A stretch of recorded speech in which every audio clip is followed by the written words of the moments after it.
আজকে আমি কই আছি জানেন? আমার জামাইয়ের কোলে আছি, কোলে।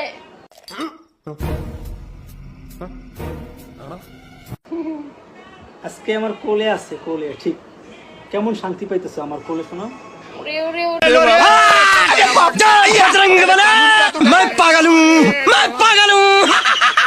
জামাইয়ের কোলে তো সবাই বইতে চায়, আর জামাইয়ের কোলে বলে তো মজাই লাগে। আমার জামাই আমার এখনো পিচ্ছি মনে করে, এখনো ছোট মনে করে, খালি আমার কোলো লয় একটু বড় করে। गजब बेइज्जती है। আমি তোমার পিচ্ছি মনে করবো কি লেগে শোনা, আমি তো লই তোমারে একটু ভালোবাসি বলে এই জন্য। আমি আমি আমি রান্না করতে গেলে আমার কোলো লইব, আমি কোন একটা কাম করতে গেলে আমার আলগি দিয়া কোলো লইব, আমি যেটা করে আমার খালি কোলো লয়। তুমি